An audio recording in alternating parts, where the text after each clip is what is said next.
지금부터 507년 전에 땅에 떨어진 성경의 권위와 또한 캐톨릭 교회의 부패로부터 이것이 이대로는 안 되겠다. 다시 말씀으로 돌아가야 된다. 그리고 교회가 다시 새롭게 깨어나야 된다 하면서 비텐베르크 성당의 마틴 루터가 95개조의 반박문을 써붙임과 동시에 당시에 이제 발명되었던 인쇄술 종이가 나오면서 급속하게 유럽 전역으로 퍼지게 되었고, 오늘날에 이제 개신교가 탄생하게 된 그런 아주 중요한 날이 바로 오늘 종교 개혁 주일입니다. 10월 27일 1027 큰 기도회라고 해가지고요. 한국에서는 바로 어저께죠. 어제 오후 2시에 광화문과 시청 그리고 서울역과 여의도 등 일대에 수많은 기독교인들이, 수많은 성도들이 함께 운집을 했습니다. 추산으로는 200만 명 계획을 했었고요. 그 이상이 오지 않았을까. 저는 어제 밤에 9시서부터 이제 준비되는 그 상황부터 쭉 이제 보다가 또 오늘을 위해서 이제 한 2시간 반 정도 보다가 이제 잠이 들었습니다. 실시간으로 생중계를 해주었는데요. 왜 그런 큰 행사를 모처럼 만에 했느냐? 여러분도 잘 알다시피 한국 교회나 한국 사회가 예전 같지가 않습니다.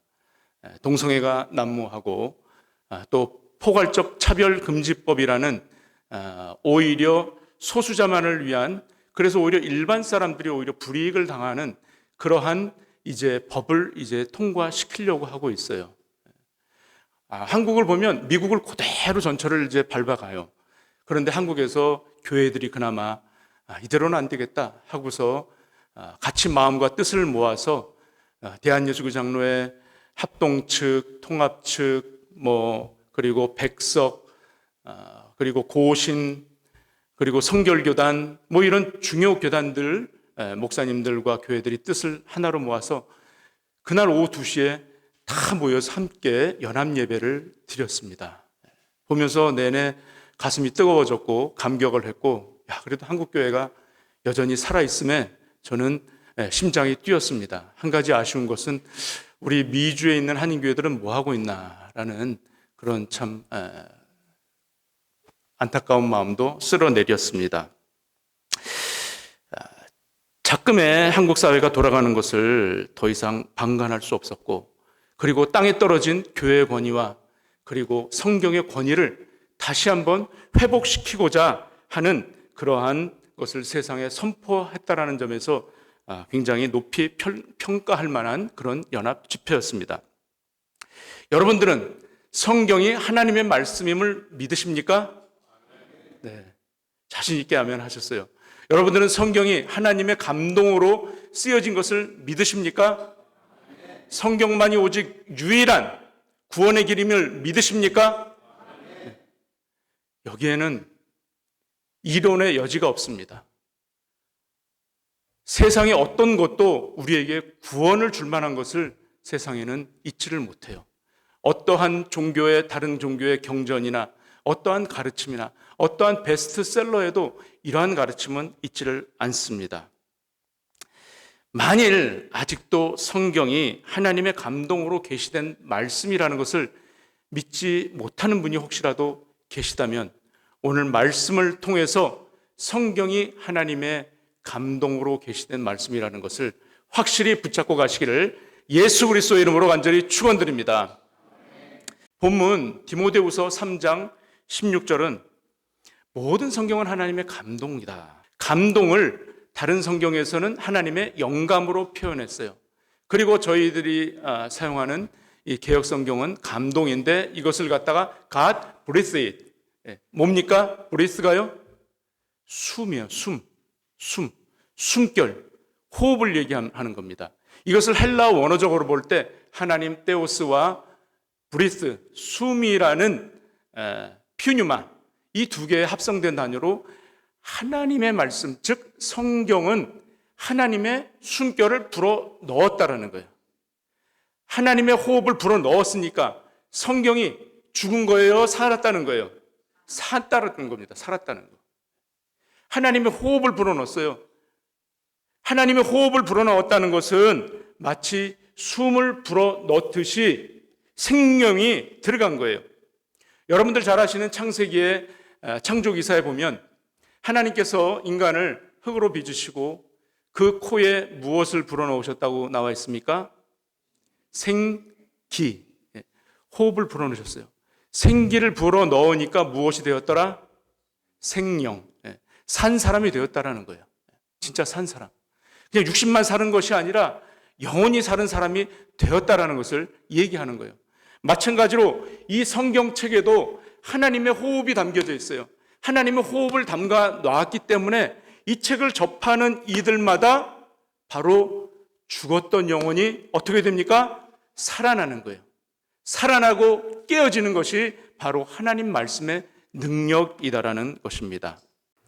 자, 여러분들은 사과, 아침마다 사과 한 쪽씩은 드시죠? 그런데 이 사과에 어떤 영양소가 있는지 아세요, 여러분들? 비타민 C가 있고요, 또 비타민 K가 있고요, 칼륨이 있고요, 황산화제가 있습니다. 그럼 이 사과가 어떤 유익을 저희들의 몸에 가져다 줄까요? 혈당을 조절시킨대요.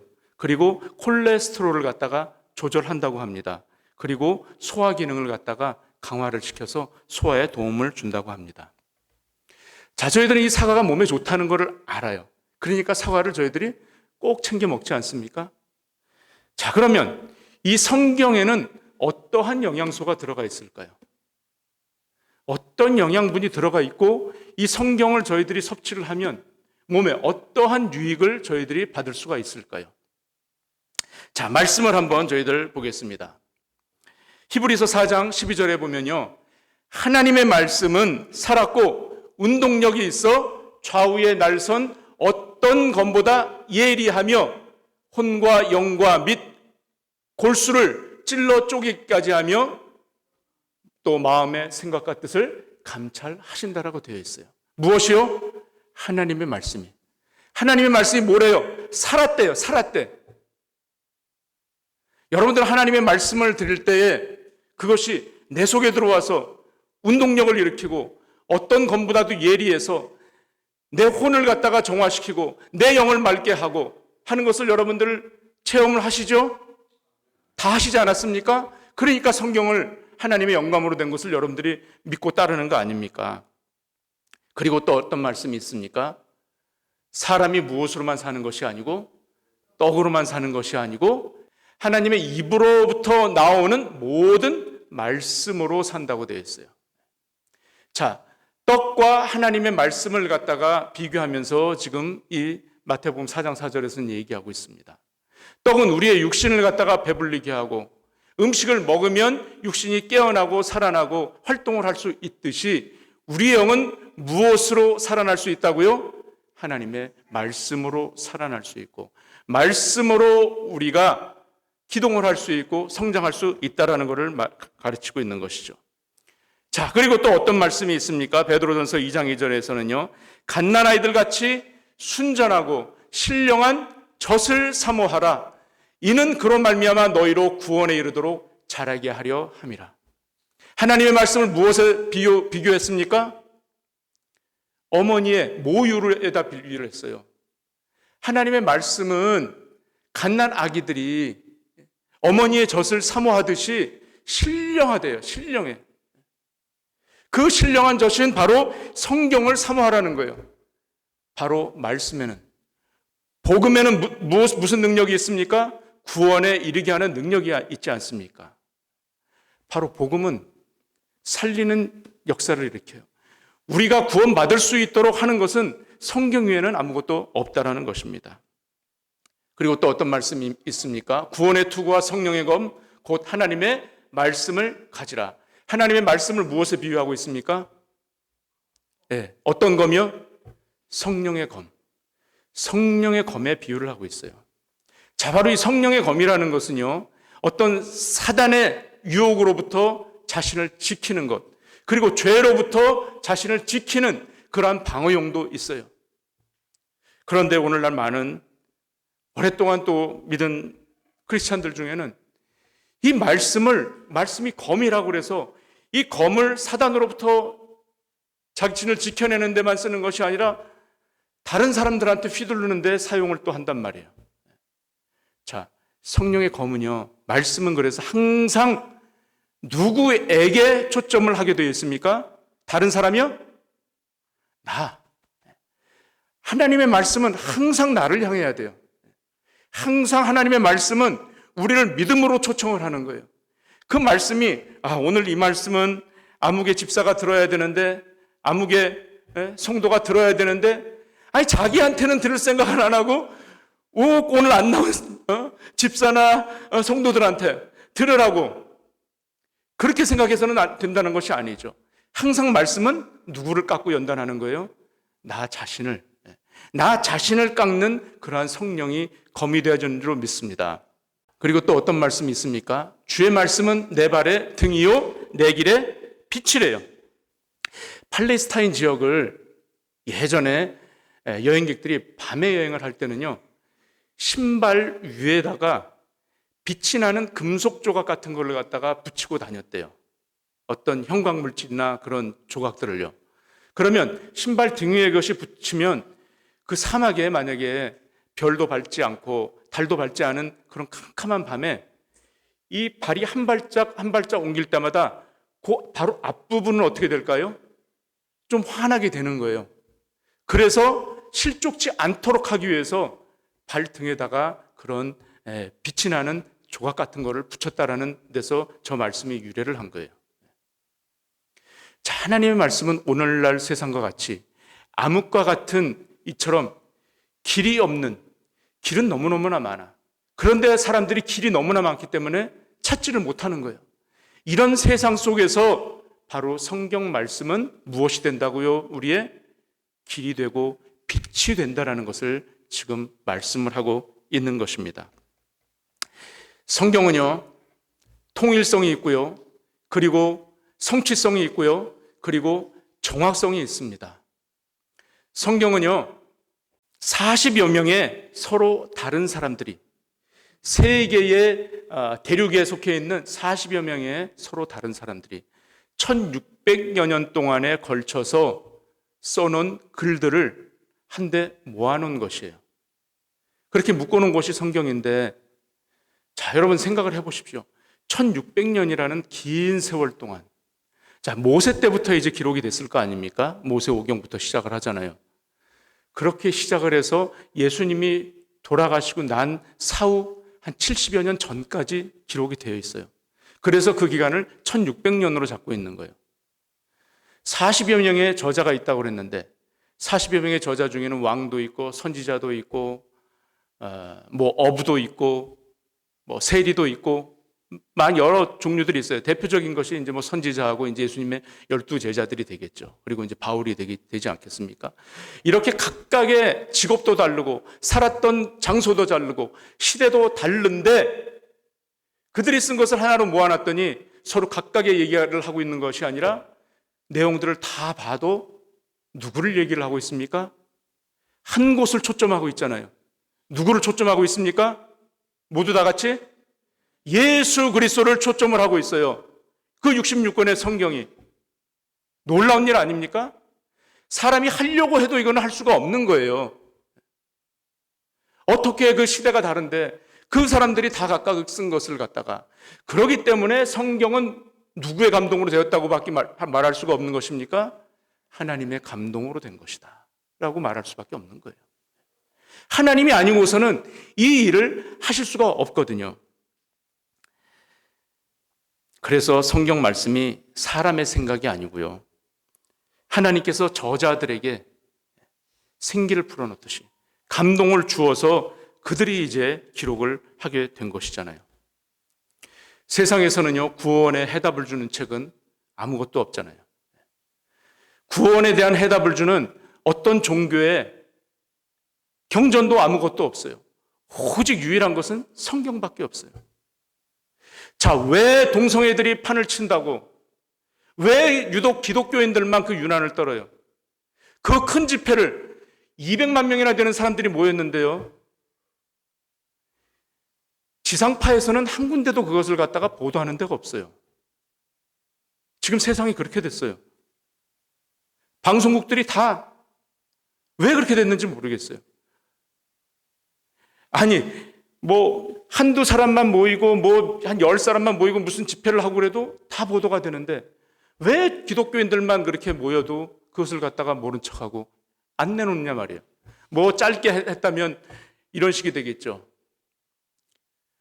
보수 기독교인들이 모여서 집회를 가졌는데 그 일대가 교통이 마비됐다.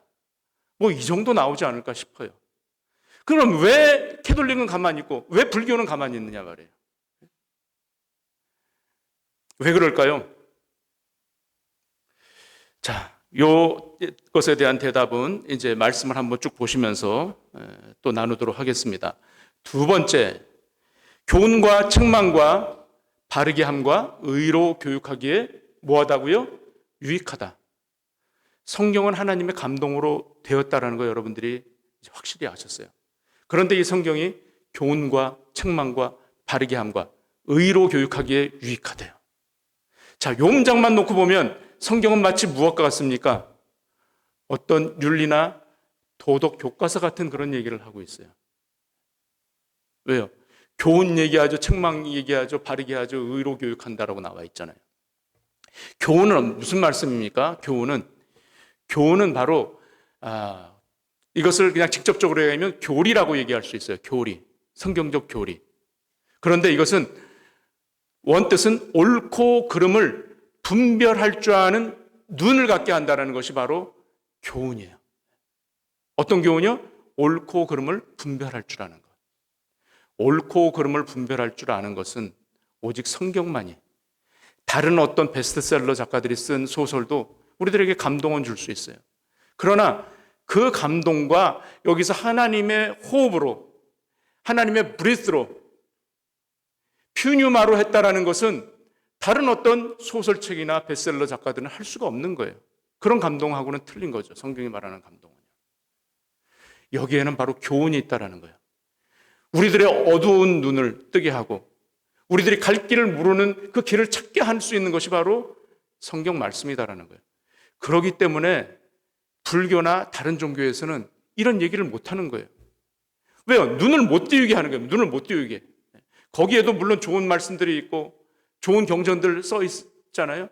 그런데 그냥 동성애가 뭐 판을 치든 나라가 어떻게 돌아가든 거기에 대한 얘기를 안 하는 거예요.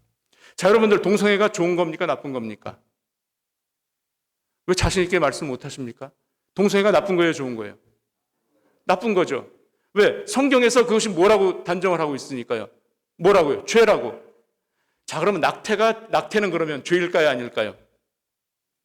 낙태가 죄죠. 죄예요. 엄마 태아 속에서 잉태됐는데 그 태아가 뭐 한 주, 두 주 지났어도 일단은 생명을 갖다가 불어넣었잖아요. 그런데 그 생명을 갖다가 우리들은 이것을 우리는 죄라고 여기질 않았어요. 저도 어렸을 땐 죄라고 여기질 않았어요. 이것이 당연한 거다. 부모님을 돕는 거다. 내 아내를 돕는 거다.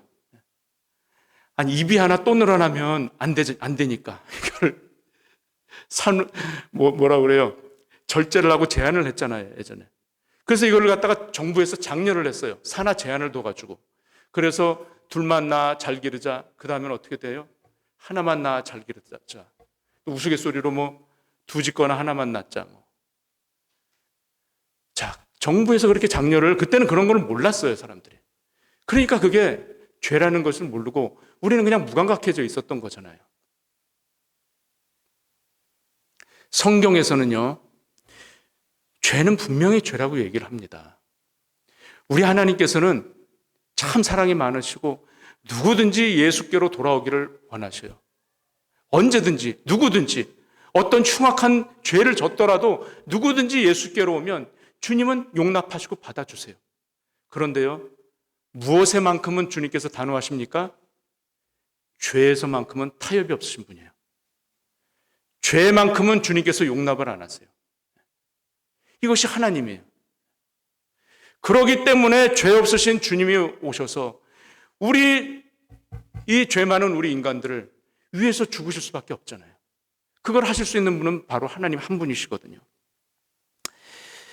자, 우리가 이 교훈을 받아들이지 못하면요, 우리가 예수를 믿기 전에는 학교에서 가르치는 그 과학이나 사회 시간에서 배운 그 교훈들이 다 한 줄 알았어요. 그래서 우리의 조상은 누군 줄 알았습니까? 침팬지인 줄 알았잖아요. 그리고 이 우주는 어떤 고밀도, 초경량의 어떤 고밀도가 그 압박이 너무 크니까 그것이 팽창이 돼가지고 계속해서 폭발을 하고 팽창함으로 인해서 됐다는 그 설이 뭡니까? 빅뱅 이론이잖아요. 그리고 또 진화론을 저희들이 믿었고요. 또 아인슈타인의 상대성 이론을 믿었고요. 그런데요, 이러한 과학들이요, 제가 과학자가 아니기 때문에 자세하게는 말씀을 못 드리지만 지금 이러한 것들이 지금 과학들이 한계에 부딪히고 있어요. 과학으로 설명될 수 없는 것들이 점점 많아지고 있어요. 그래서 제가 요즘에 좀 관심을 갖고 책을 사서 지금 보기 시작한 것이 있는데, 요즘 사회에서 양자역학이라는 것이 지금 다시 지금 굉장한 붐을 일으키고 있어요. 이미 오래전에 양자역학이라는 건 나왔는데 요즘에 양자 컴퓨터가 나오기 시작을 했어요. 이 양자 컴퓨터가 나오기 시작하면서 지금 한국도 그렇지만 전 세계 이 국가들이 양자의 컴퓨터에 대해 지금 굉장히 투자도 많이 하고 몰입을 하고 있습니다.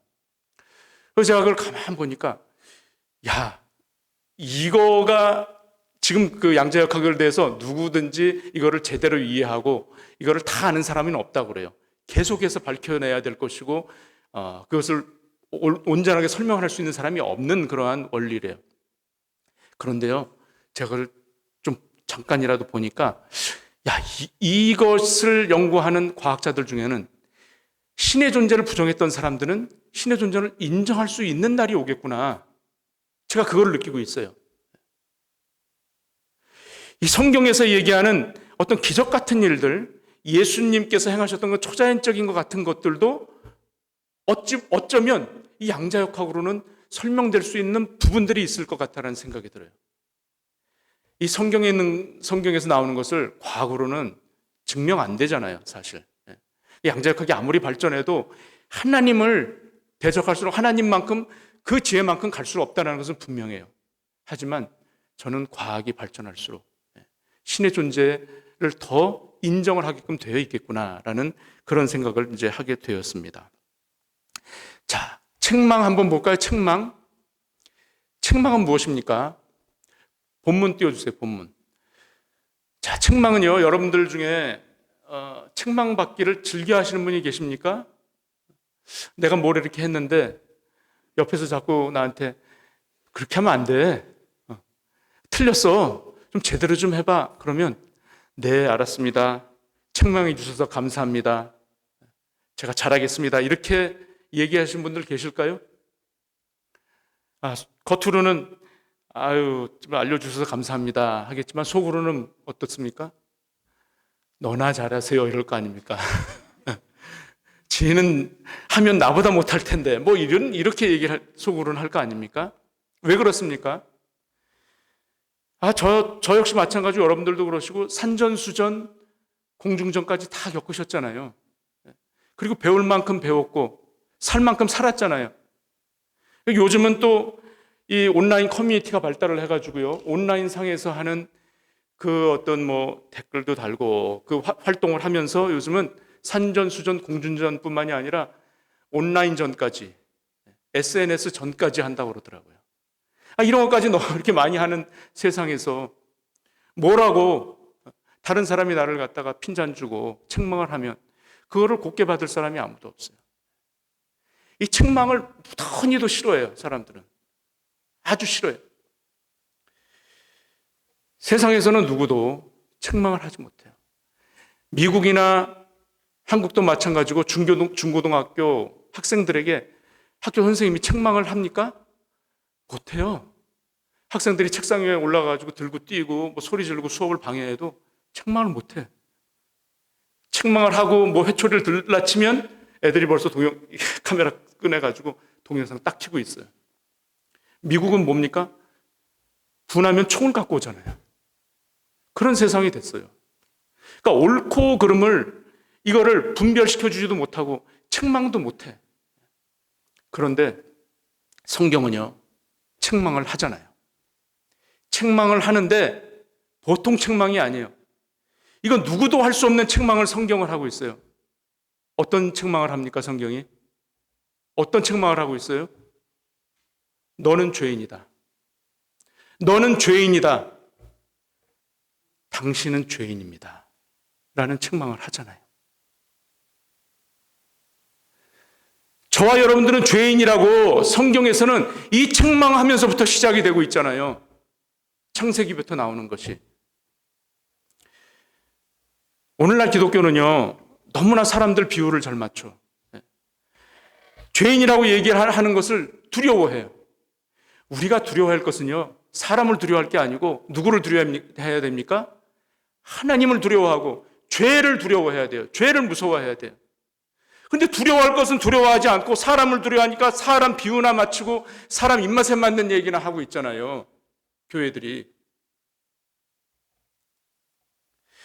자, 제 경험상, 목회 경험상 보니까요, 제가 성도를 붙잡으려고 성도분한테 아양을 떨고 잘하고 해도 갈 사람은 가더라고요. 네. 갈 분은 가요. 네. 제가 그래서 야, 이건 시간 문제로구나. 내가 하나님을 두려워하고 하나님을 봐야지 성도 보면 저분 가지 못하게 내가 바지까지 붙잡는다고 갈 사람은 가는 거예요. 그거에 두려워할 필요가 없어요. 그거에. 여러분들도 마찬가지예요. 내가 자녀들에게 너 하나님 잘 믿자, 나랑 같이. 엄마 아빠가 지금까지 살았던 것이 참 너한테 볼 면목이 없다. 그렇지만 내가 하나님을 이제 알고부터는 하나님밖에 없더라. 우리 주님 한번 같이 잘 믿어보자. 아유, 무슨 이런 세대에 무슨 신은 어디 있고 예수는 믿어서 뭐해요? 자녀들이 이렇게 나올지언정 우리 자녀들에게 바른 길을 알려줘야 될 책임이 있잖아요. 이 성경은 그래서 모든 인류는 죄인이다라는 그 문제부터 시작을 하고 있는 거예요. 그런데 변질된 복음은요, 자꾸 인간의 어떤 개선점을 얘기를 하고 인간이 무언가를 할 수 있다라고 얘기를 하고 하면 된다라고 얘기를 하고 긍정적인 사고방식을 가지고 얘기를 해요. 이거는요, 비슷한 것 같은데 이거는 복음이 아니에요. 사람은 긍정적인 사고를 한다고요? 아니에요. 우리 하나님은 긍정적인 사고를 얘기하시는 분이 아닙니다. 하나님 안에 있을 때, 거룩을 추구할 때 우리에게 행복이 따라오는 것이고 우리가 하나님을 바라볼 때 기쁨이 따라오는 것이에요. 행복을 먼저 추구하라, 안락한 삶을 추구하라. 성경은 이렇게 얘기한 적이 한 번도 없습니다.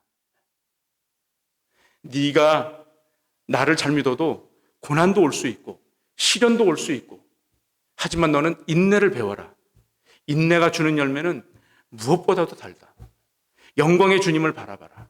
이것을 얘기하고 있잖아요, 성경은.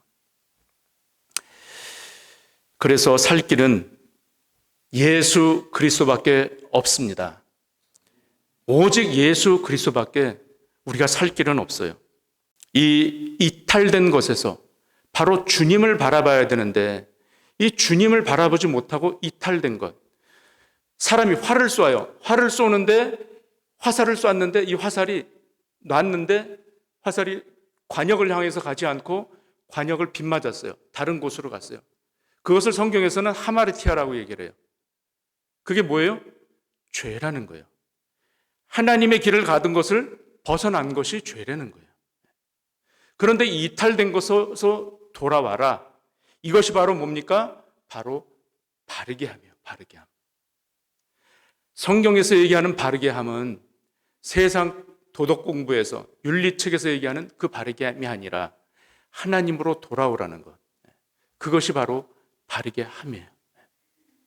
죄로부터 돌이켜라. 예수를 알지 못했던 것. 이것이 죄였구나라는 것. 아니 내가 어떻게 누가 가르쳐주지 않았는데 어떻게 알아. 근데 그것이 죄였대요. 왜? 내가 나를만 믿고 살았었으니까. 내 욕심껏 살았으니까.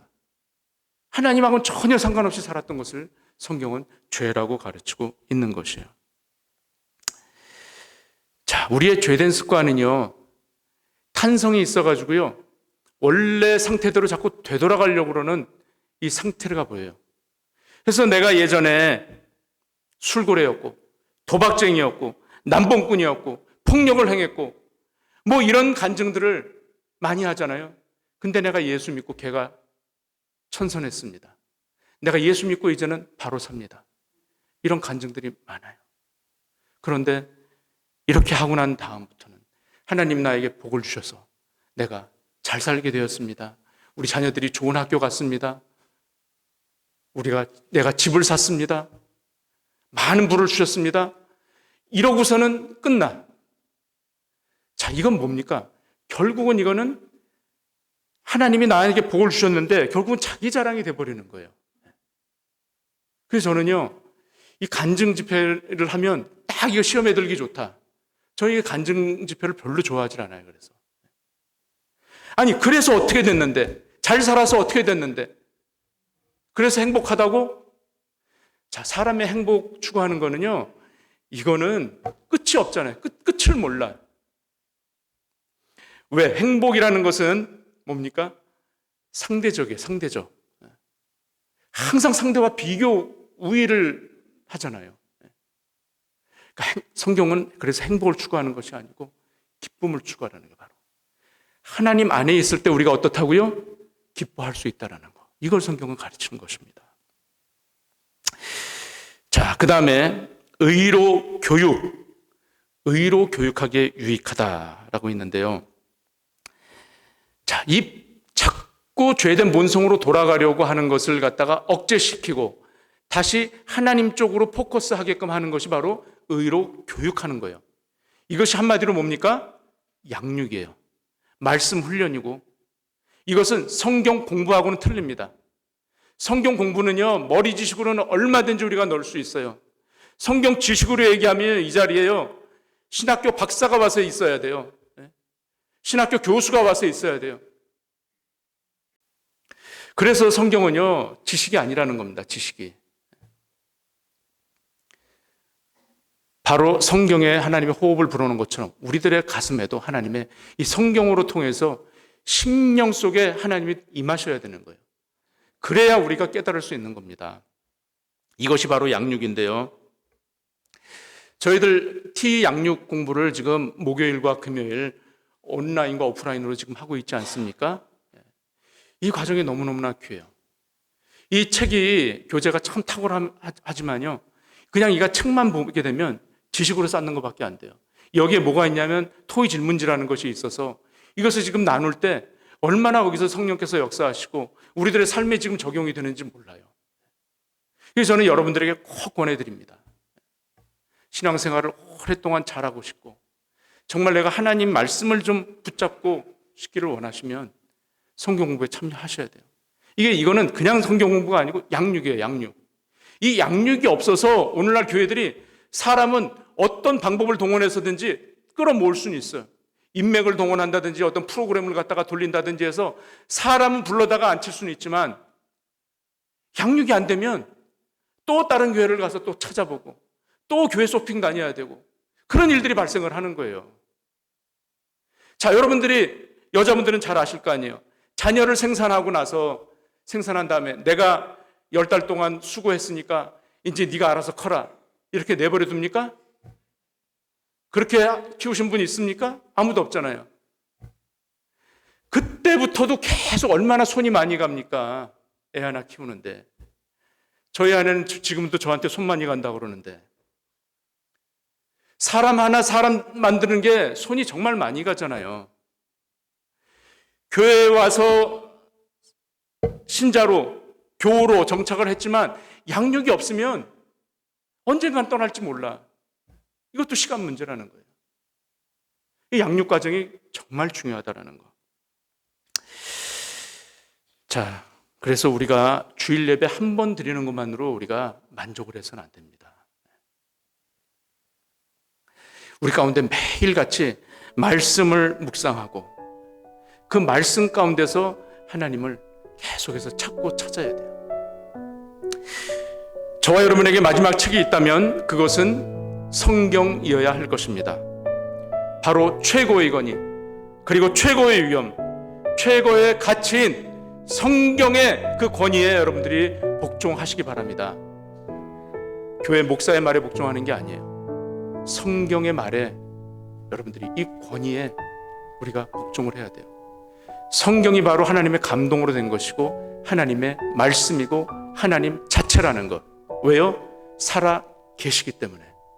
이것을 꼭 믿고 여러분들 삶 속에서 하나님을 늘 가까이 하시고 하나님께 충성된 종이며 주님으로부터 칭찬 듣는 우리 모든 성도들이 되시기를 간절히 축원드립니다.